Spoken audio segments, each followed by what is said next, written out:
começando mais um NCcast. Eu sou a Gabi Gouveia. E eu sou Carlos Pelerran. Isso mesmo. E hoje nós estamos aqui novamente numa sexta-feira para conversar com você na nossa mesa. E a gente já queria começar dizendo um pouquinho sobre o nosso patrocinador do episódio. Isso, o patrocinador de hoje é o MISPA. E temos spoilers que talvez estejam vindo novos patrocinadores também, mas agradecemos ao seminário MISPA continua conosco. Então, se você quer estudar teologia, música, mora em São Paulo, principalmente na Zona Sul, fica a menos de 200 metros da Estação Vila das Belezas. O link está na descrição, você pode entrar em contato e estudar um pouco mais de teologia. E música também. Música também. Se quiser escrever uma orquestra, como é que eu não sei nem como é que fala. Não, eles estavam... Um recital. Recital. Isso. Eles estavam escrevendo o próprio recital, os alunos. Então é muito especial. Corre aqui na descrição e você pode conhecer eles também no Instagram, @STBMispa.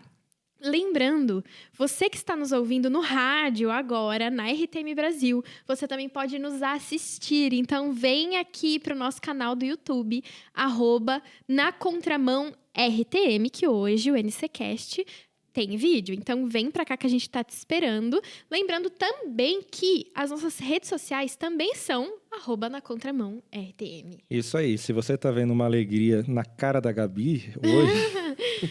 Temos vários motivos. A gente vai ter terapia em grupo. Terapia em grupo. Eu tô triste, mas feliz porque você vai tirar férias também. Ah, eu vou tirar férias. Vou perder Isso minha também dupla me dá um mês, felicidade. mas ela vai descansar, vai voltar renovada.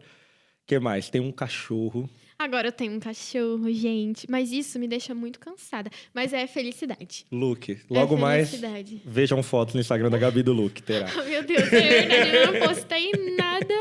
Mas a outra felicidade é porque nós estamos com uma pessoa que é uma boa ouvinte. Sempre anda elegante, você falou, cheirosa. Sempre anda elegante, cheirosa. Sabe aquela Barbie Profissões? É ela. Ela é a Barbie Profissões. E ela sempre tá arrumada. Mas não só isso. É uma pessoa que, quando a gente conversa, a gente sente que pode falar, pode estar junto. E não é só aquela pessoa, tipo, eu vou falar, a pessoa vai me ouvir. É uma pessoa que você sabe que vai falar. A pessoa vai te ouvir e ela vai ter algo melhor ainda para falar. Sobre o que você falou. Parece que ela tá na vocação certa, então. Exato! Nós recebemos hoje a psicóloga, também apresentadora da RTM, Alice César. Seja bem-vinda. Muito obrigada. Falando de emoções, eu que fiquei ansiosa e emocionada aqui com essa apresentação. Obrigada pelo convite. E a gente vai conversar hoje sobre inteligência emocional na juventude. Por que você tá rindo, Carlos? Porque serve pra todo mundo que tá à mesa aqui. Como não chorar no trabalho. Esse aí é bom. É bom. Vocês podiam ter me passado o script antes, né?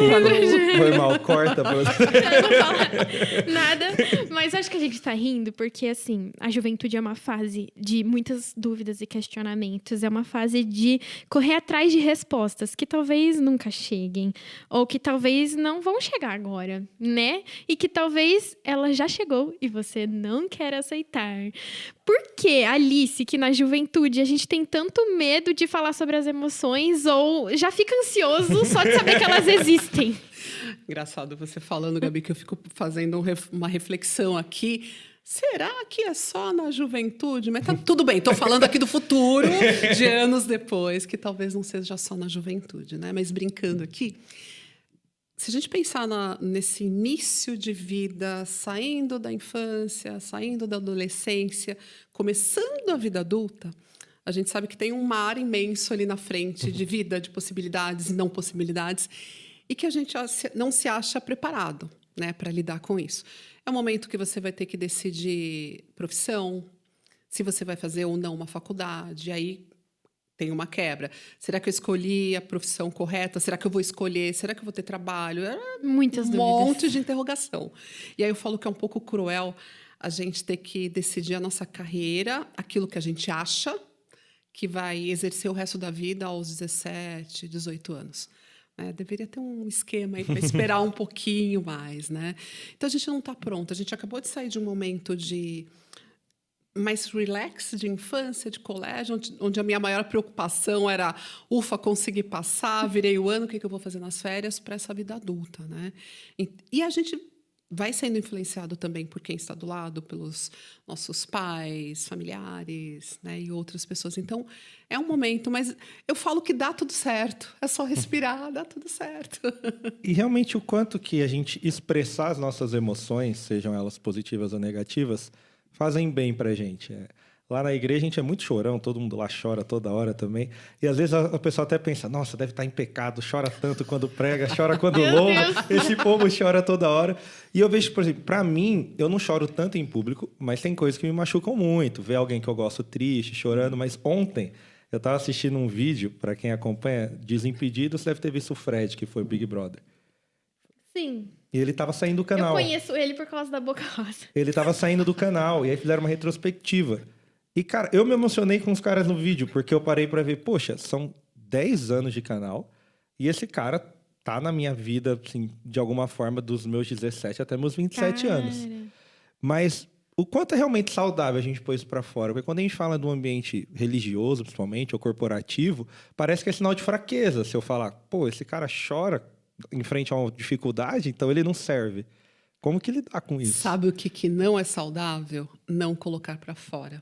Nossa, Porque... então eu sou muito saudável. Você é muito saudável, Gabi. Que bom! Então tudo que eu faço, eu choro, Alice. E yoga, spinning e choro. Esse é o resumo. Uma profissional da saúde, sou eu. Muito bem. Multidisciplinar Vamos ela. lá.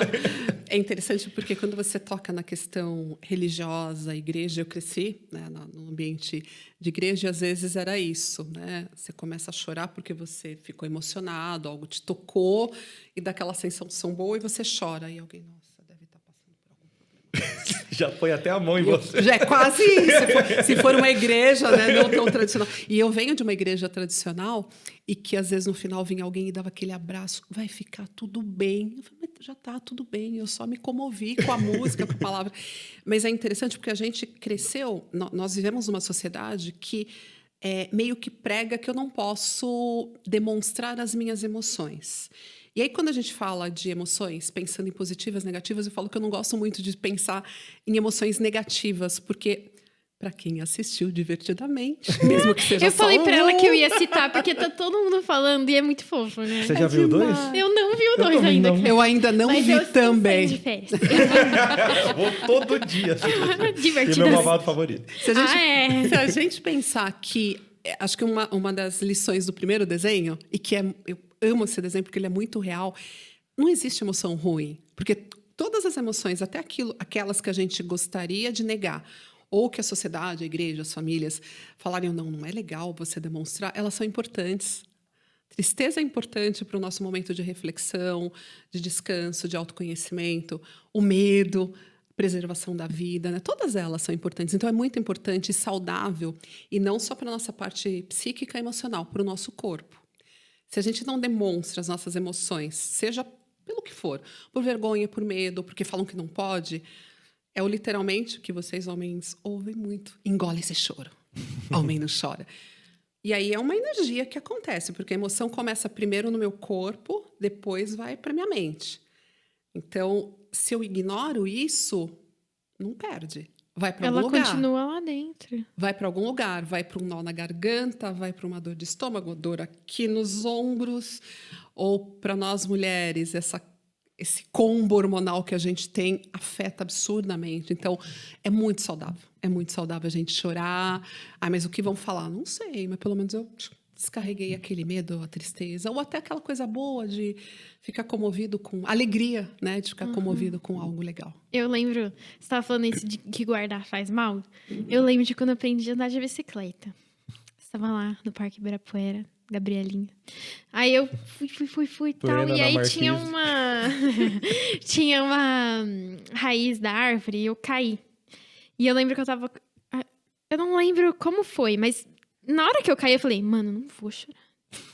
Eu sei andar de bike. Me respeita. Aí eu engoli. Pra mim, no meu subconsciente, a dor, a vontade de chorar passou. E eu engoli. Eu lembro da sensação de engolir o choro.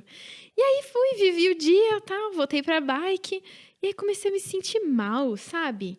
Tipo assim, nossa, parece que não saiu alguma coisa, não sei o quê. Aí meu pai, você precisa chorar, porque é aquela hora que você caiu da bike, que você engoliu o ótimo. choro. Aí o Douglas também, meu namorado, né? Na época ele era meu namorado, ele, você não chorou. Você chora pra tudo, você tinha que ter chorado. Aí eu, não, foi tudo bem, já passou. Ele, não passou, você guardou esse choro, você vai passar mal. Eu, não, gente. Gente, que homens maravilhosos que Exato. você tem ao seu redor. Que ótimo. Chegou em casa, eu vomitei. Passei mal. Me deu enxaqueca. Tipo assim, e todo mundo, meu Deus, o que aconteceu com essa menina? Aí minha mãe é psicóloga, ela não chorou. Aí ficaram todo mundo contra mim. Era uma tipo, terapia você coletiva, tem né? que Contra chorar. você. Você tem que chorar, senão isso Era não uma vai intervenção. passar. Chora, Gabi. Exato. Aí não lembro, depois no fim do dia, acho que eu acabei chorando, não lembro porque... Nossa, gente, juro, parecia que eu tinha feito um dia de spa. Foi renovada. Cara, eu dormi bem, foi bom. Mas assim, refletiu no meu corpo. Sempre Uma coisa que reflete. foi um susto emocional. Que eu achei que eu tinha superado. Mas chorar fez bem pro meu corpo. Sempre reflete, Gabi. É que a gente aprendeu, por várias questões, a separar a mente, né, a nossa cabeça, do corpo, achando que são duas coisas muito diferentes. Só que não são.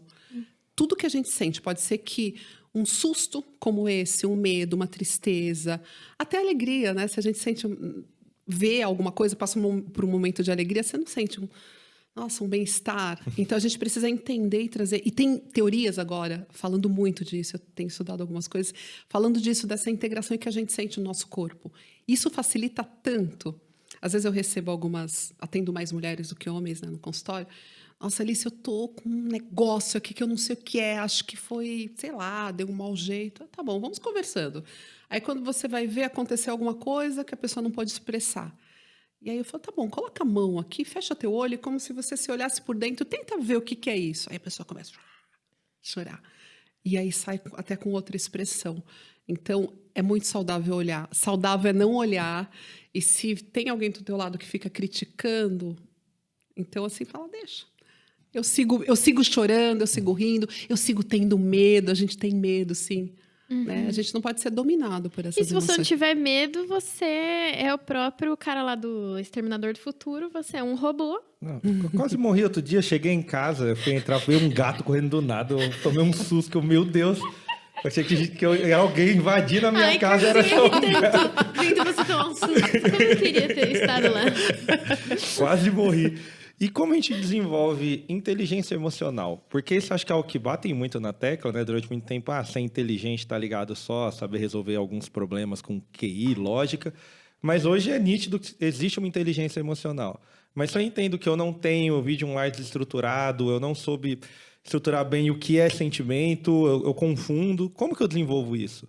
Sempre a terapia, claro, acho que é um caminho, mas tem ações diárias também que eu posso ir tomando?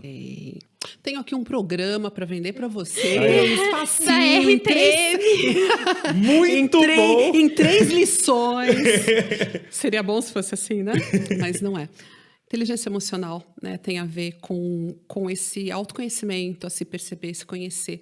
E é muito legal quando você fala sobre isso, de que por um tempo a gente pensava em inteligência só, né, no cara que manjava tudo de matemática, que tirava 10 e que era, né, aquele aluno ou aquela aluna. E há algum tempo tem se falado muito das múltiplas inteligências, que eu falo para alguns adolescentes que eu atendo, não atendo mais crianças hoje, que às vezes ele não vai bem em matemática ou em exatas, mas ele é muito criativo. Em artes ou em esportes, ele é muito bom. Ou em português. Né? Então, a gente precisa entender que cada um de nós tem uma habilidade e que não necessariamente eu preciso ser bom em tudo. Mas, em se tratando das emoções, dessa inteligência emocional, que é essa percepção que eu tenho de mim, das minhas emoções, e aí eu falo que não é o controle, porque tem gente que acha que a inteligência emocional tem a ver com controlar as emoções. Exato, as rédeas, né? Não existe. E aí pensa em controlar. Você está com seu cachorrinho. Luke. Se você pensar... Já acelerou o coração. Ai, ela respira. Será que ele comeu meu sofá? Eu tava falar do Luke. Você imagina, o Luke vai crescer, pelo que eu vi das fotos dele. Imagina você querendo controlar o Luke... Você vai ficar tensa. E não vou conseguir. E não vai conseguir. Não vou. Deixa eu te contar, como cachorreira que sou, vai ser difícil. Ela já Agora, aceitou. imagina as nossas emoções, que como eu falei, a minha emoção, ela tem uma ligação com a minha bioquímica, cerebral, corporal, com o que acontece lá fora, com Nossa. como me trata, então eu não vou controlar. A inteligência emocional, ela diz respeito a ter recursos para lidar e manejar com as situações. Aconteceu alguma coisa, eu fiquei muito irritada, eu vou respirar, vou sentir essa raiva, deixar ela vir, fluir, mas eu não vou ficar nesse lugar. Então, é saber manejar, é saber, a gente fala também de regular as emoções, né? Que é, eu não gosto da palavra equilíbrio também, porque fica parecendo aquela imagem que se a gente der um Google da pessoa ali numa pranchinha ali se equilibrando, e não tem a ver com isso. Então, inteligência emocional é eu me conhecer e saber manejar. Vai dar certo 100% das vezes? Não. Porque a gente não é perfeito, a gente não é máquina, a gente não é robô. E quando a gente vai desenvolvendo essa musculatura, né, da nossa inteligência emocional, a gente vai ficando cada vez mais forte. Vai ter horas que vai dar ruim? Vai. Certamente vai. Mas aí você consegue retornar e voltar a um lugar de maior estabilidade. Então, isso é a analogia que o Carlos fez também. A gente considerava uma pessoa inteligente aquela que tinha conhecimento matemático, era muito bem desenvolvida profissionalmente. E a gente está entendendo com você que inteligência emocional é administrar recursos e situações para lidar com emoções, não colocando elas numa rédea. Não. Certo. A partir dessa percepção, como que eu, como um ser humano que não controla as suas emoções, Já fala eu aí. posso perceber se eu tenho ou não inteligência emocional? E quais são esses recursos que você falou? Você falou, por exemplo, eu respiro fundo, eu sinto a raiva e aí eu saio do lugar da raiva. Quais são esses recursos? É a respiração? É eu me imaginar fora do meu corpo e falar, Gabi, agora com raiva sente, mas sai. Como que é? E como que, lidando com esses recursos, eu percebo? Eu tenho inteligência emocional hoje, porque talvez amanhã eu não tenha, mas como é que é? É interessante, Gabi, porque assim, não é algo que você... Por exemplo, se eu for grosseira com você, se eu te insultar aqui, injustamente, você não vai ficar, nossa, Alice está me insultando agora, eu vou respirar, contar até 10. Primeiro você Irei, vai mas não pequei, né? Você tá aqui, nossa, Deus. E é um cuidado que a gente às vezes precisa tomar, né? Levando para o nosso lado espiritual, que às vezes a gente coloca algumas falas que a gente ouve, que são bíblicas, mas eu entendo que às vezes com uma conotação errada, como se fosse um band-aid numa ferida enorme. E aí, como eu falei, aquilo vai para algum lugar, né? Isso é uma delicadeza. Porque eu sinto, você vai sentir.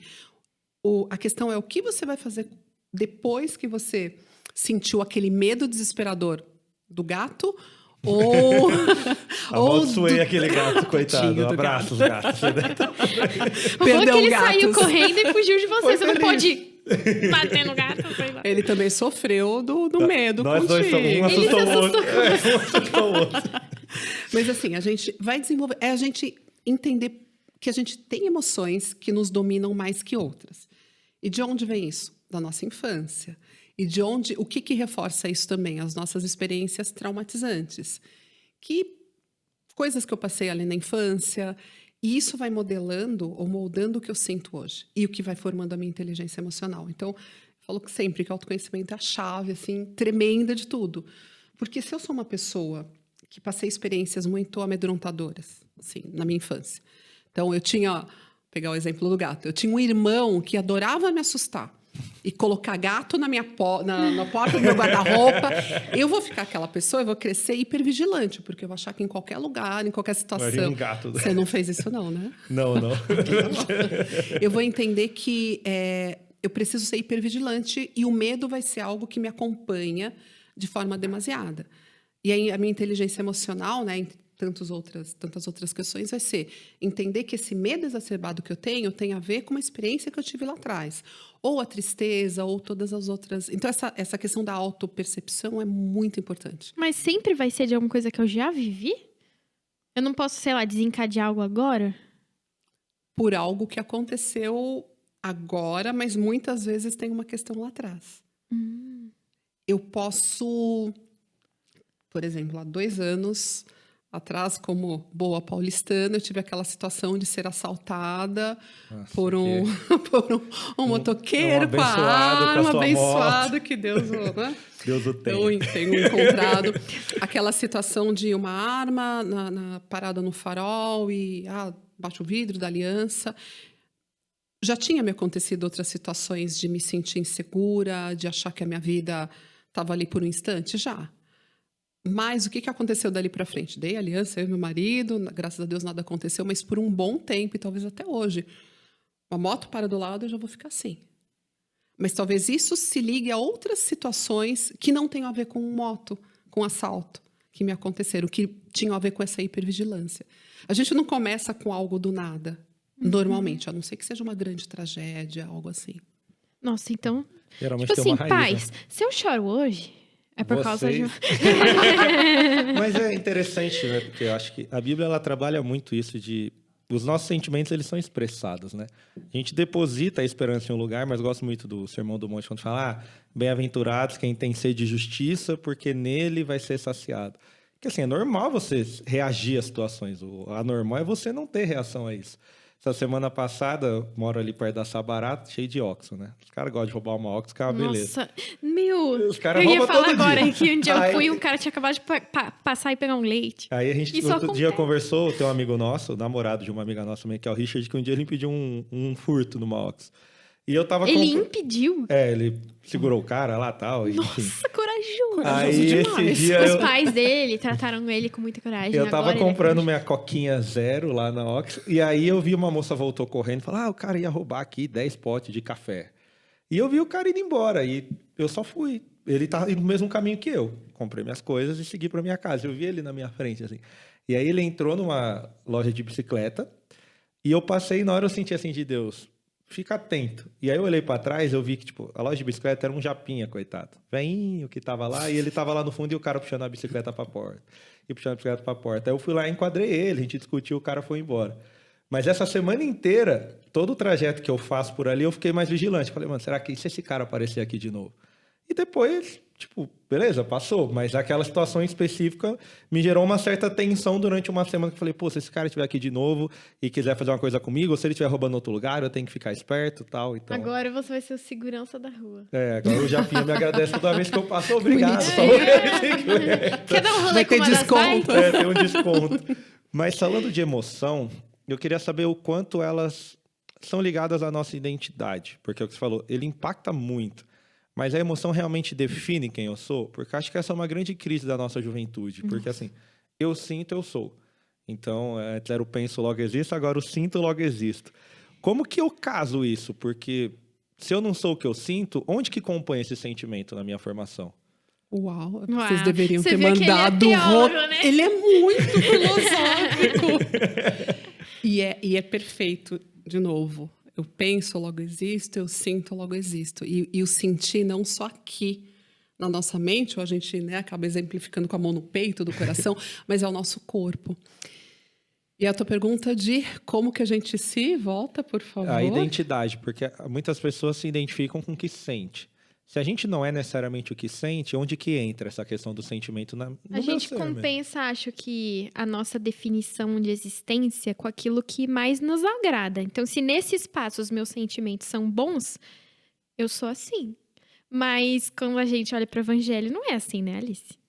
Interessante porque a gente é o que a gente pensa, o que a gente sente, mas a gente não brota assim, né? Eu tenho um olhar da visão sistêmica, então eu entendo que aquela frase que às vezes se diz que uma criança nasce uma folha em branco, eu falo que não esquece. Pode Porque uma criança ela vai nascer com uma mochilinha já, que venham com as suas questões do pai, da mãe, da família do pai, da família da mãe. Se a gente for ampliando, vem uma Genética já galera. traz uma Nossa, coisa. geneticamente.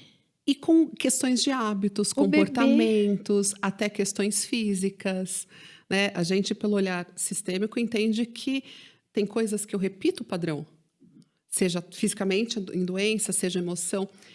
Eu falo que eu tenho uma característica em algumas mulheres da minha família que eu sei que vem muito da minha avó, que era ser muito medrosa. Muito medrosa. E desesperadamente, não era só com gato, não, às vezes com coisa, assim. Tem histórias da minha avó, que tinha o meu nome, Meu nome veio dela. Seu nome é muito Alice. lindo. Não é porque minha irmã chama Alice. Mas é muito já lindo. amei. Alice no País das Maravilhas é um nome famoso. E a minha avó disse que ela tinha tanto medo que, às vezes, sei lá, ia o pessoal da saúde vacinar os filhos, e aí ela ficava com medo da dor que as crianças iam sentir, ela fechava a porta. Ela tinha medo de um monte de coisa. Aí eu tenho, recentemente pensando nisso, eu tenho tias que são muito medrosas, com nada. Ai, mas e se eu morrer isso? Aí eu tenho primas que são... Você entende? A gente vai carregando algumas coisas. Então, aquilo que eu sinto, aquilo que eu penso, me define, mas eu tenho que ficar muito atenta se... Será que tem coisas que eu sinto que eu não quero mais sentir? Então, quando eu vejo essa questão, por exemplo, da minha avó, que tinha muito medo, eu não quero ficar com muito... Eu quero ter o medo porque eu preciso dele. Mas esse medo Que paralisa, né? que paralisa, a gente vai ter em algumas situações, mas esse que me domina, não me deixa viver. Ou aquela tristeza que vem da minha família por várias questões, né? Então, a gente precisa muito, de novo, se conhecer para entender até o que eu quero mudar. Será que eu sou aquela pessoa que, teoricamente, os outros veem que tem muita alegria? Mas aquela... Não sei se vocês conhecem, eu conheço. Nossa, aquela pessoa que é muito divertida, até demais. Uhum. E aí, quando você aproxima uma lupinha, você fala, esse demais aqui... está escondendo alguma coisa que a pessoa não quer ver ou que ela não quer demonstrar, porque não é legal, né? Então, a gente precisa muito ter essa consciência. Eu acho que a Bíblia, a palavra, convida tanto a gente para esse lugar de conhecimento e que, às vezes, a gente complica um pouquinho, porque a gente tem lá, Jesus chorou. Jesus ficou bravo. Não é a gente que, não, eu não posso, porque eu pecarei, mas aí o meu corpo sente. Uhum. E é muito interessante ver você falar disso de conhecimento, porque você é psicóloga e você trabalha com muita gente. Então, você já viu que, tipo, é daí que vem, né? E o Carlos, ele sempre me faz perguntas, sabe, Alice? Então, eu vou perguntar aqui pra ele. Antes, né? Ela tá Já mais que a rápida. Alice, ela tá falando desse lugar de se conhecer, a primeira pergunta foi pra gente lembrar do caminho que a gente tá fazendo, nosso caminho mental aqui. As nossas emoções... nos definem ou não? Elas nos definem em partes e a gente tem que aprender a nos conhecer para aprender a lidar com as emoções e saber quais delas fazem parte de nós e quais a gente pode tentar abandonar ou não, ou aprender a lidar com elas. Biblicamente, já que a gente está falando aqui psicologicamente, da teologia, como que a gente pode entender essa visão de se conhecer? Se as minhas emoções não me definem e na minha jornada, para eu aprender a lidar com elas, eu preciso me conhecer, quem eu sou? Na teologia, quem eu sou, Carlos? Quando a gente fala do cristão, você tem um ponto mais tranquilo, né? Eu nem entrando na polêmica se é corpo, alma e espírito ou só corpo e espírito, mas para essa divisão eu acho muito importante você entender corpo, físico, emocional junto com razão e algo espiritual. Essas três coisas compõem você. Então é importante você entender que a sua identidade ela está em Cristo, tudo bem? É Ele que vai dizer quem você é, o que você pode ou não fazer, mas tudo que eu vivo compõe isso também. Eu não posso eliminar. Só que é interessante que eu acho que as maiores expressões do cristianismo estão mais ligadas a atitudes do que emoções, apesar dele não negar isso. Então, quando a gente fala muito de amor, o amor no cristianismo é muito mais uma atitude do que eu sentir algo. Apesar de quando eu tenho aquela atitude, isso vai me produzir alegria, isso vai me produzir outras coisas, mas é uma vida muito mais prática do que a gente fala no dia a dia. Então, a gente estava falando, a gente gosta pouco de The Chosen, eu comecei a ver a 4ª temporada. E isso, para mim, assim, é muito claro que a série tenta trazer que, assim, cara, Jesus às vezes olha para eles e tá, cara, tem que explicar de novo. Você não entendeu nada. Mas entende a limitação do cara e fala, e vou demonstrar para ele com ações práticas. Eu acho que o que falta para a gente hoje é realmente ter o evangelho na prática, porque a gente cobra muitas pessoas e usa texto bíblico como jargão. Então, ela deve cuidar de um monte de jovem com crise de ansiedade. Eu falo, lê aqui, não andeis ansiosos por coisa alguma. Mas, cara, isso é uma ação prática, ele está falando... A gente estudou isso recente. Então, cara, você está falando de uma vida com Deus, uma vida em comunidade que vai gerar isso aqui, que é contra a ansiedade. Você não lê para alguém um texto bíblico e fala, agora vá e não peques massa, né, Jesus? A pessoa tendo uma crise de ansiedade, você fala, vou te ajudar. Peraí, tá aqui o texto, a pessoa tá passando mal. Não vai mudar nada. Então, acho que assim, a nossa identidade como cristão, ela tá no Cristo, mas entender que atitudes, elas falam às vezes mais altos do que a emoção. E não necessariamente elas refletem. Eu vi um post daquele David Hitker, que é apaixonado também, acho que ele faz um trabalho sensacional em questão de sexualidade. E ele falou, Sim. amor e aceitação são duas coisas diferentes. Ele falou. Ele trabalha muito com essa questão de homossexualidade no meio cristão. E ele fala, muitos pais têm dificuldade com os filhos porque acham, se eu amá-lo, eu estou aceitando a condição dele. Ele falou, não. Ele falou, eu amo minha família, eu amo as pessoas, um monte de coisa que eu não concordo, mas significa que eu aceito, só que eu demonstro com a atitude que eu amo. Mas essa pessoa pratica coisas que eu não gosto. Tudo bem, ela vai sentar à minha mesa, a gente vai ter comunhão, a gente se ama, mas não significa que eu concordo com ela. Então, a gente começou a trazer, acho que um peso muito grande para a religião de eu só posso te demonstrar sentimento bom se eu concordar com tudo que você faz. E a gente nunca vai ter isso, porque eu nunca vou concordar com tudo que você faz. Não concordo nem com tudo que eu faço. Né? Meio que assim.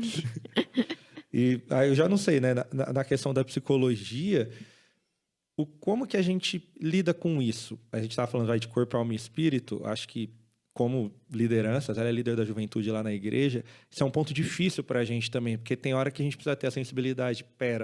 Por mais que eu seja um conselheiro, você precisa de um profissional.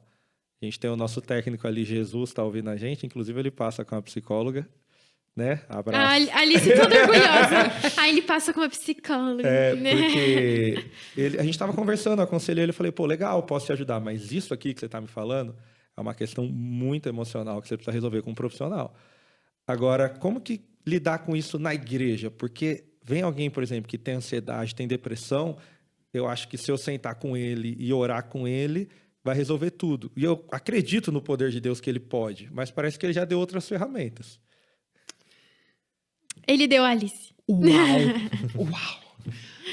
Quando você fala, só voltando um pouquinho, quando você fala que, né, da Bíblia falando muito do nosso comportamento, normalmente, eu acho que a Bíblia também convida muito a gente à transparência, a ser íntegro daquilo que a gente fala com aquilo que a gente faz. E aí, de novo, nesse lugar entram as emoções, porque se eu sou fiel às minhas emoções, também eu vou agir. Se eu sinto amor, hoje eu falo que eu sou muito grata, né, pelo que eu faço, pela minha profissão, pelas pessoas que vêm, que são colocadas no meu caminho. Então, é muito linear eu demonstrar amor. E aí eu não firo aquilo que eu sinto. Então, não entra em conflito, né? A forma que eu vejo, lógico que tem outras linhas, outras pessoas que vão entrar com os conteúdos, mas eu acho que é muito mais fácil a gente seguir dessa maneira.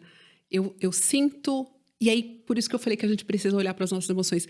Eu sinto raiva, não quer dizer que eu tenho... E aí vem do controle, da inteligência. Eu não vou pular no teu pescoço, né? Ou qualquer outro sentimento. Então, eu vou ser íntegro com aquilo que eu sinto e com aquilo que eu entendo como a minha base de fé. Para mim, as coisas casam perfeitamente. E aí, quando a gente fala das questões de igreja, como que eu vou falar com jovem ou com adulto, é entender que a ansiedade, como eu falei, vamos pensar numa crise de ansiedade, que é uma das coisas que eu tenho visto muito. Há 2 semanas, eu fui falar para um grupo de jovens profissionais, com cerca de 30 jovens, na faixa dos 18 até 20 anos. Quando eu perguntei se alguém já tinha tido crise de ansiedade... 32 levantaram a mão. Quase isso. E eu fiquei... Foi quem não levantou a mão. Ela levantou junto com ele. Também, assim, tô lá, né? E me impressionou depois pessoas tão jovens, falando, não, já passei, já senti isso, já cheguei a achar que estava morrendo, porque a crise de ansiedade, de pânico é isso. E aí a gente entender que aquilo que você falou, talvez a gente precise olhar a palavra também com esse discernimento, que não é só atacar. Não andeis ansiosos se você está achando que está morrendo, porque a crise de ansiedade, não sei se vocês já tiveram, eu já tive lá atrás, antes da psicologia, é a certeza, você nem acha, você tem certeza que está morrendo, que o seu peito está fechando, que a tua respiração... E aí, do que vai adiantar eu não ter discernimento e falar, vamos orar agora? Eu também creio, pela minha fé, que Deus pode curar. Mas eu também entendo que se essa crise... Agora eu tô lembrando de várias crises que eu tive, cara. Era crise de ansiedade. Respira, Gabi. Então agora, se você tinha 20 jovens, 21 que tiveram crise de ansiedade. Mas eu tive muitas. Eu venho da área financeira, né? Trabalhei 15 anos. Pouca pressão, né? Pouca. E aquela coisa da escolha. Eu entendo que lá atrás, com 18, 19 anos, eu fiz uma escolha que não era para minha vida. Por várias questões eu escolhi... Na minha época não tinha internet, né? Entregando idade. Era lá fazer a fichinha e escolher ciências contábeis. Vamos lá fazer ciências contábeis na USP. Fiquei 15 anos na área. E tinha muitas crises. Hoje eu entendo que eram crises de pânico. E eu falava que ia passava em hospitais fantásticos, com um plano de saúde super bom, para ter as melhores crises lá e achar que estava morrendo. Né? Mas a gente precisa ter muito essa cautela, voltando, né, na questão de que eu entendo que a palavra, quando fala do não andeis ansiosos, é não ficar nesse lugar. Mas não quer dizer que eu não vou passar ansiedade. É a forma que eu entendo. Porque senão todas essas pessoas, aqueles jovens e outras pessoas que eu atendo, cristãos ou não, em meu consultório, então eles estão super pecando. Mas e o corpo deles gritando, e o coração? E tem gente que começa a ter sintomas como se estivesse tendo um infarto ou qualquer outra coisa. Então a gente precisa ter muita cautela, acolher essas pessoas, não chegar com aquelas falas que são terríveis. Ah, isso é frescura, isso é vamos levantar, vamos ser forte. É o mimimi. O seu Deus é o Deus da vitória. Eita, glória. Eu já põe o hino da vitória de fundo. O hino da vitória. Esse pacote, eu acho que é muito difícil, porque falando até como conselheiro também, ajudando eles no ministério, e a gente comentou, acho que lá atrás, quando eu cheguei, de um caso que a gente não precisa expor, porque todo mundo se conhece, mas que chega uma hora que a gente também fica, cara, de novo esse assunto. E aí eu não sei se é uma questão nossa pode ser uma falta de empatia, de falar, poxa, a pessoa está presa nessa crise, eu preciso ajudar ela.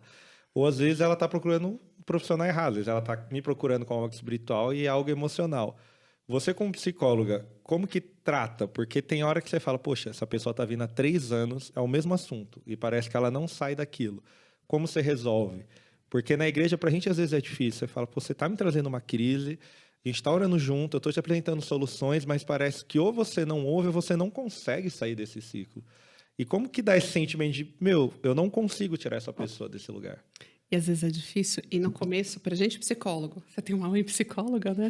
No Ela tem um combo, a mãe psicóloga e o pai pastor, que é pra... Uau! E a minha mãe fala, você precisa ir no psicólogo. Aí eu, mãe, mas você é psicóloga. Eu sou sua mãe. Ai, que fantástico! Mulher incrível. Ela fala isso. E é interessante porque às vezes a gente tem, no começo da carreira, aquela frustração, mas como que essa pessoa não enxerga que ela está num relacionamento abusivo? Como que ela não... É só ela virar a chave para tal coisa, é só ela parar com isso. E aí entra, né, numa autonomia ou numa vaidade que a gente tem no início, assim, que depois a gente fala, não sou eu, é a pessoa. E tem horas, e tem pessoas que passam por situações tão cruéis, de traumas, e que ficam tão cronificadas, e que têm abandonos, e não abandono só de ter sido deixado na porta, né, de alguém, mas tantas situações tão traumáticas que aquilo fica tão cronificado que a pessoa percebe que aquilo traz dor. Mas ela não imagina, inconscientemente, viver sem aquela dor. Parece meio irracional, e quando eu falo isso, às vezes dá uma vontadezinha de julgar. Mas é entender que, por exemplo, é uma pessoa que, de repente, entrou um espinho nela. Dói. Só que o espinho acostumou. O corpo dela se acostumou com essa dor do espinho. Tirar o espinho vai doer. Sabe tirar band-aid? Vocês já tiraram o band-aid quando tipo, dói? deixa aqui, deixa ele aqui pra ver quando ele vai sair. Ele vai cair com o tempo. Agora, imaginem dores. E é muito comum. É muito comum. Que às vezes a gente olha, mas é só a pessoa levantar e andar. Como que ela não anda? Então, por isso que vai o respeito. Vai o respeito do profissional. Não é incomum eu receber pacientes que passaram por médicos, psiquiatras, que banalizaram essa dor. Aí me dá uma dor no coração, me dá uma raiva, porque é uma pessoa que tem que cuidar. Então, a gente precisa ir com muito respeito, com muito tato. Quando tem alguém comigo, já aconteceu, que está ali há algum tempo e não vai, talvez ela precise de outro profissional, com outro olhar. Como já aconteceu de a pessoa estar com algum tempo com alguém e vem para mim. Né? Então, a gente precisa não querer... Se a gente não controla a nossa vida, a gente quer controlar do outro, né? Mas eu acho que respeito e amor. Quando você fala da questão da homossexualidade, já atendi vários jovens com alguns pais muito amorosos e outros amorosos, mas não respeitosos. E aí você cria mais trauma, você cria mais dor, né? Dissociação e muito mais. Então, eu falo que amor tinha que ser uma palavra assim, e amor, não amor romântico, mas esse amor de respeito, de entender que o outro... É o da ação, o amor da ação aí, né? Que o Carlos estava falando. Que é o que tem que balizar as nossas relações, de forma geral. Alice, já que você estava falando do Divertidamente... Eu não assisti ainda. Ela não nem eu. Nesse filme 2, eu sei pelo trailer que chegaram várias novas emoções na vida da Riley, né? Não sei quem assistiu mas a Riley é a menininha ali, os divertidamente, se é que eu posso falar assim, são as emoções que controlam ali o painel das emoções da Riley.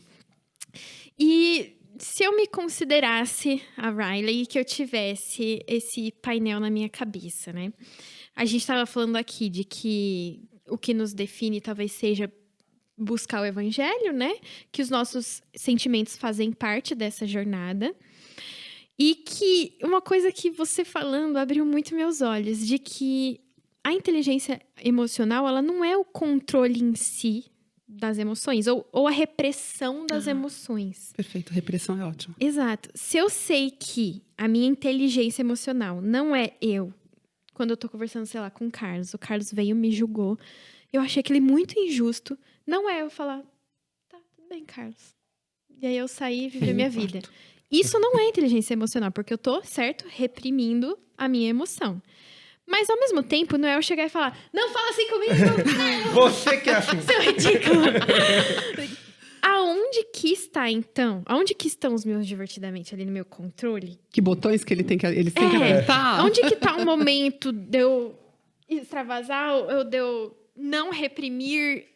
Como que é esse jogo para que eu não seja uma pessoa... Porque... Você tá falando que é uma dúvida minha mesmo. Não é pra eu reprimir, certo? Mas eu sou uma pessoa que eu não quero ficar chorando numa reunião de trabalho. Eu quero ter controle das minhas emoções. Ouvir a coisa que foi negativa e falar, olha, eu não concordo com você, não pode ser assim. Porque se eu chorar sempre, eu nunca vou falar nada, Liz. Vai entender. E se você chorar sempre, a gente fala que a tristeza ou... Acho que a tristeza ou até a raiva, ela vai estar apertando o botãozinho ali. Ela tá aqui. Vai, meu Gabi, momento, vai, meu momento. aí sai fogo. E eu entendi o que você falou, tá? Ele me ofendeu. Você tá sendo... Tadinho, É por exemplo. E o Carlos É um não faz exemplo, isso. tá, gente? Ele não faz Qualquer isso. coisa a gente conversa depois, tá? Mas você me ofendeu, eu vou sentir. Mas quando eu vou treinando esse músculo, não quer dizer que eu vou ignorar. Eu vou entender que, poxa, ele... me ofendeu, ele tá com raiva, ou cara, eu fiz alguma coisa errada mesmo, e eu vou compreender isso, tá? Eu não vou ignorar. Então, tudo bem se eu tiver tido uma explosão de raiva aquele dia, porque aí depois eu vou pensar, bom, eu tive uma explosão de raiva, então se eu lidar de um outro jeito, aí da próxima vez eu não vou explodir, talvez seja isso? Se eu passar com... não tô de salto hoje, mas se eu pisar com a ponta do meu salto no dedinho do seu pé, você vai falar, eu não posso chorar. Eu tenho que ficar controlado. Você vai sentir, né? Uma coisa é você sentir, pular em cima de mim, me jogar no chão e me bater. Entendi. Mas você não vai deixar de sentir. Entendi. Só que a tua, como eu falo, os teus divertidamente, eles vão tendo essa musculatura desenvolvendo que a gente vai. E como eu falei, vai dar certo 100% das vezes? Não. Vai ter uma hora que a gente não vai estar num dia bom, que aconteceu alguma coisa, que eu vou explodir. E aí eu processo aquilo e falo, perdão. Você não foi legal, eu também não fui. Ou não, eu não fui. Então, não tem uma fórmula de controle, uma fórmula matemática. Mas a gente vai tendo... Eu acho que o que aumenta é a percepção. Até como eu falei, a percepção do medo. Deixa eu dar um exemplo. Como eu falei, muitos anos, eu tive algumas crises de ansiedade. Entendi que era por conta da minha carreira anterior. Só que eu sei o que é ter crise de ansiedade. E que ela vem pelo medo. Há 1 mês e pouco, eu tive que me colocar numa situação que eu nem sabia que eu tinha um medo. Que é muito... Que eu achei fantástico. Eu senti... Nossa, psicóloga. Eu achei fantástico ter sentido esse medo. Mas foi muito legal. Que foi o medo de dirigir em estrada. Alice, mas você sempre teve? Não. Só que eu sou casada há alguns anos. E desde que eu sou casada, eu nunca peguei estrada. E eu nunca tinha percebido isso. Eu nunca peguei estrada sozinha, principalmente à noite. Algumas semanas atrás, eu fui convidada para um evento em Campinas. Eu falei, ai, que legal! Né? Eu vou. Falei, gente, mas eu vou durante o dia, mas à noite, umas 9, 10 horas, eu vou pegar a estrada sozinha. E como eu tenho trabalhado isso com as pessoas que eu atendo, com a minha fala e comigo, na hora, quando eu pensei, meu coração começou, de verdade, a palpitar. Eu vou voltar sozinha de carro. E aí eu falei pro meu marido, e durante a semana, não era nem final de semana, eu falei... mas eu vou voltar sozinha de carro. E ele, e daí? Você sempre dirigiu. Aí eu fui entendendo. Eu senti e me deu uma angústia mesmo. E aí eu vou chamar várias pessoas para irem comigo. Ninguém podia ir. Oh, E Era o dia de você aí, voltar. era o dia. E aí foi muito... Mas assim, era um medo que estava aqui e eu não sabia, porque eu não precisei nesses últimos 15 anos dirigir sozinha. Eu falei, caramba, entendi pelo que eu creio, o Papai do Céu, vamos lá. E aí eu fui e voltei. E muito orgulhosa, era uma participação que eu ia fazer numa gravação. Voltei super bem, ouvindo uns podcasts, aí aquela estrada, assim, voltando 10 horas da noite, não tinha nenhum carro. E eu, nossa, gente, que orgulho de mim. Aí eu senti o coração, tuft. Na hora que eu olhei, gente, eu tô aqui na estrada, e se acontecer alguma coisa? E se... Aí o coração começou a bater. Só que eu sabia que esse batidinho diferente, aonde ele poderia me levar se eu ignorasse? E eu falei, não, bebi água, peguei um golinho de água ali, bebi, respirei e fui. E aí foi tão legal essa experiência, mas assim, não foi um desespero, mas foi olhar para ele. Eu não vou dizer que eu não senti, eu senti a ponta do medo. Ficou claro? E eu senti isso e trabalhar, não quer dizer que eu não vá sentir. Né? Agora, acho que se eu for, vamos agora à noite para Campinas, pegar o carro e ir, talvez eu não sinta, mas talvez tenha uma outra situação que vai me deixar nesse lugar. Eu vou sentir, mas eu tenho que olhar. E eu vi essa semana uma palestra de um ator que tem falado bastante sobre essa questão de ansiedade, de pânico. E ele falou, a gente tem que pegar, olhar para a emoção e falar, eu tô te vendo. Para o medo, eu tô te vendo. E eu acho que é bem sobre isso. Entender por que ele tá ali. Não sei se mesmo ficou claro. quando eu estiver em público, porque nesse caso você estava sozinha, você se analisou e continuou. Aí, vamos imaginar a minha situação hipotética. Eu tô aqui com o Carlos, ele falando só que isso aqui. Aí eu... Calma, raiva. Eu estou te sentindo... Talvez o que você possa fazer, e vai depender da situação, certo. Talvez seja sair de cena, e aí eu falo, e aí eu vou pro banheiro chorar, porque eu vou deixar essa emoção fluir. Ok. E aí eu volto. Porque, lógico, tem situações... Assim, Carlos, eu fiquei com muita raiva. 5 minutinhos. Aí eu saio... Volta com o olho inchado, então agora aí eu eu tô bem. volto. Carlos, eu fiquei com muita raiva de Ou pode ser que não seja tão rápido assim. Pode ser que você processe por um dia, 2 dias, uma sim, semana. É verdade. Pode ser que você fale, ele venha, nossa, eu acho que a gente pode conversar depois? Às vezes eu falo com pais de adolescentes, ou às vezes com adolescentes quando querem barganhar alguma coisa com os pais. Não adianta, na hora Chega que pra Alice achando que vai conseguir convencer o pai. Fácil. Tipo, doutor. Você não quer me ajudar? Não, eu não vou te ajudar. Você vai se comunicar. E aí, às vezes eu falo assim, na hora que teu pai tá brigando, ou tua mãe tá brigando por uma questão X, não vai conversar com ele. Mãe, eu fiquei ofendida, pai, eu fiquei ofendida. Porque vai ser gasolina. Contra-argumentação. Espera um pouco. Respira. Aí eu falo às vezes pros pais ou pras mães, né? Você não concordou com aquilo que teu filho, tua filha falou? Respira, morde a língua, vai pro banheiro, vai para outro lugar, depois você volta. Mas é percepção. E é lógico, não é uma regra, vai depender da situação. Vai ter horas que você vai ter que falar mesmo, colocar os seus limites. Tem horas que a gente precisa colocar os nossos limites pro outro. E muitas vezes o limite vem com um toque de raiva, porque eu me senti ofendida. Então, se o Carlos sempre me trata mal, ele sempre me desrespeita, e eu vou segurando. Chega uma hora que chega, deu até aqui. Então, essa administração, esse jogo que a gente vai fazer. Isso aí é legal. Eu não sei se você quer perguntar algo, porque eu estou aproveitando. Pode aproveitar, tô deixando. Só que a gente já tá perto do final. Eu tava vendo outro dia um podcast, eu não lembro de quem era, mas tava a Bruna Marquezine lá com a Sasha, e elas são amigas há muito tempo. E aí elas estavam comentando, nós somos amigas há muito tempo, mas a gente soube qual que era o lugar da nossa amizade, porque a gente tem a mesma vida, né, no meio artístico, então isso ajuda a gente a conversar, a gente sabe que uma vai entender a outra, mas eu sei que eu tenho amigas que eu vou conversar outras coisas, mas elas continuam sendo amigas. E aí, eu achei muito interessante a analogia que ela fez, porque ela estava falando. Eu tenho, por exemplo, a minha estante da amizade. Todo mundo que tem nessa estante são meus amigos. Mas tem amigos que estão na estante aqui, outros que estão aqui, outros que estão lá, outros que estão aqui da lateral. Então, essa moça tem amigos, ela tem uma estante grande. Muitos amigos. Mas aí eu fiquei pensando, é certo. De certa forma, eu concordei com ela, porque eu acho que eu tenho amizades que acessam lugares diferentes da minha vida emocional. E tem amizades que não fazem bem pra minha vida emocional, mas aquela pessoa é minha amiga. Tem coisas que a gente gosta de conversar juntas e tudo mais. Até que ponto isso é bom, é saudável? Será que essa analogia tá certa? Porque eu achei muito interessante isso.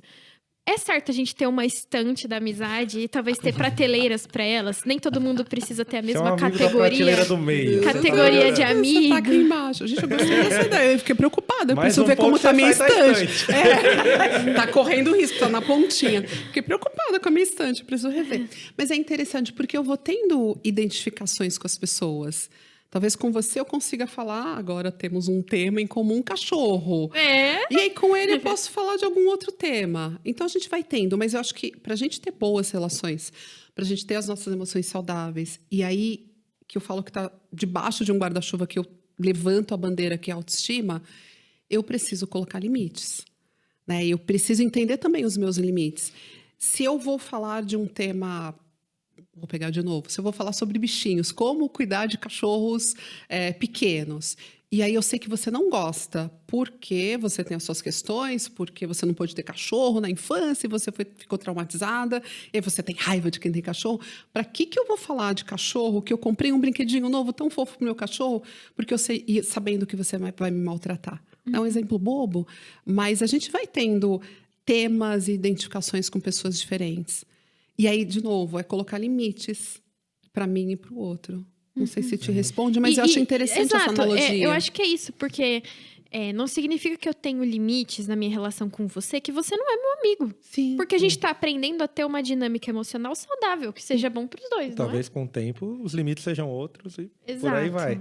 Mas quando a gente fala de... A gente falou bastante de medo, tudo mais. Quando a gente fala de traumas, dores, o quanto isso realmente serve para eu ajudar outras pessoas a se curarem? Porque eu vejo que tem pessoas, beleza, passaram um trauma muito grande e levantam uma bandeira daquilo, com pessoas que sofreram abuso, pessoas que perderam os pais, enfim. Lutam por uma causa e ajudam outras pessoas. Mas tem outros que não conseguem nem tocar nesse assunto. Então, como que a gente faz com os nossos traumas? Realmente tem situações que, por mais que eu trate, vai ficar lá quieto. Eu não posso lidar de falar com o cachorro porque eu vou ficar mal. Ou eu consigo não posso trabalhar... ver um gato que eu vou levar ou eu posso trabalhar isso até um ponto que, tudo bem, isso até como uma cicatriz. Eu lembro que tem uma dor, mas eu vou conseguir usar para ajudar alguém. Interessante porque a gente tem teorias que falam que todos nós passamos por traumas. Todos nós. Até aquela pessoa que você conhece fala, não tenho... Eu já ouço isso. Não tenho trauma nenhum. Você passou por situações traumáticas, mas nem todas te marcaram. Então... O que a gente precisa ver é que também, né, nós temos essas questões e que a gente precisa não colocar debaixo do tapete, porque se eu passei por um abuso, por exemplo, né, que também, infelizmente, é uma das demandas que aparece no consultório, mesmo que a pessoa não lembre. E aí tem gente que fala, não, eu passei por isso e era de forma recorrente, às vezes das formas mais cruéis que nenhum ser humano precisaria passar, mas isso não me afetou. Aí eu já olho, afetou. Mas talvez essa pessoa não esteja preparada para tratar isso agora. E aí é muito interessante que no processo terapêutico você vai circulando outras questões até o momento que isso vem como se falasse, olha, vamos cuidar disso agora. Então, assim, a gente precisa ter respeito pelos traumas dos outros. Alguns anos atrás eu tinha uma fobia tremenda, não começa a rir não, Carlos. Você vai rir mais agora, que era sapo. Não, mas ninguém gosta muito de sapo também, né? Eu conheço gente que gosta, bichão pode ser menor. gigantesco na porta da tua casa. Não Se ele for virar um príncipe. E eu tinha um pavor, que eu brincava que parecia o Chaves, assim, de entortar, me dava um desespero físico. Que ele fazia assim, né? Era quase isso. E aí tinha gente que falava, mas um sapo. Eu dava com um pote de sal com medo, né? Aí era pecado, tadinho, porque ele não respira, né? Ele é criatura. Tinha pena dele. Mas até o momento em que eu trabalho com hipnoterapia, e aí com um amigo que faz hipnoterapia em mim, a gente conseguiu zerar isso. Mas a cena do sapo, para mim, tinha uma cena que eu passei na infância que me gerou vários conteúdos. Né? Então, não adianta banalizar, como várias pessoas me falavam, o sapo, olha o teu tamanho, olha o dele. Então, a gente precisa ter respeito pelo outro, entender que nem todo mundo está preparado para tratar aquelas questões. E respeito com a gente também. E respeito com a gente. Então, eu posso ter passado várias situações que me fazem, né, ter alguns medos, alguns traumas e que precisa ser tratado. O meu é barata, eu vejo barata já... Não gosto de barata, mas sabe que depois que eu casei, não tinha mais meu pai pra falar, pai, Eu estava sozinha em casa. Era Aí você e tinha a que ser, barata. Gabi, vai fazer uma coisa com a barata. Então, acho que eu não digo que eu superei, porque pode chegar uma barata amanhã e eu ficar, meu Deus. Aquela Mas hoje eu voadora. tenho respeito, né? Não é medo, eu respeito. Mas cada- hoje eu enfrentei meu medo e eu lutei contra a barata e eu venci. Uau. Entendeu? Eu consigo matar baratas. Depois de, talvez, encarar ela por muito tempo, chorar, orar, aí eu vou e eu mato. Até porque não dá pra você dormir sabendo que tem uma barata por Exato. ali, né? E aí eu quero faxinar a casa É inteira. uma Ai, questão meu Deus. de sono e saúde. O pior é quando a gente não acha onde ela tá, né? Você fala, Não, gente, eu será não que ela durmo. foi Tanto embora? veneno Eu não que você morre e a barata Não, tá... eu não durmo. Não. Olha, nossa sessão de terapia foi ótimo, mas já deu nosso tempo. Infelizmente, a gente teve uma sessão grátis. Tem uma sessão grátis. Se você quiser ter sua sessão, mas grátis já foi, era essa. Você vai entrar em contato com a Alice. Tem aqui na descrição do episódio das redes sociais. E ela atende principalmente jovens. Eu atendo jovens e adultos. Aí, ó. Majoritariamente, não tem nenhum preconceito mulheres, porque eu tenho um trabalho de autoestima para mulheres. Muito Mas legal. homem também precisa de terapia. Então Precisam, vá, eu viu? atendo. Alice, deixa suas redes, fala suas redes aqui. Deixa. Eu estou no Instagram como Alice César com Z.oficial. Acho que o TikTok a gente está começando ali. Posso deixar um convite aqui? Claro. Dia 13 de julho eu vou fazer um workshop de 4 horas falando sobre autoestima e emoções. Tem as dicas ali na minha página e a ideia é trabalhar um pouco, explorar um pouquinho mais, para que a gente tenha uma saúde mental mais adequada num mundo tão maluco, né? Top. Vai ser presencial ali na região do Paraíso, aqui em São Paulo. Muito bom. Se você estiver assistindo esse episódio depois e já aconteceu o evento da Alice, segue ela, porque é direto você tá fazendo live, Sim. né? Você participa aqui da RTM, responde seus seguidores. Sim. Então, se você quiser ter acesso ao conteúdo e a Alice, é nas redes sociais que você Estamos aqui. encontra ela. É isso, né, Isso Carlos? aí. Isso foi mais um programa. Seguimos semana que vem. Férias para Gabs, estejam orando por ela. E que você também possa tirar férias, porque julho é um mês muito bom para descansar, né? É isso. Muito obrigada por ter participado, Alice. Eu que agradeço pelo convite. Sempre disponível quando precisarem. Tchau, tchau, gente. Tchau, gente. Tchau, Até semana que vem.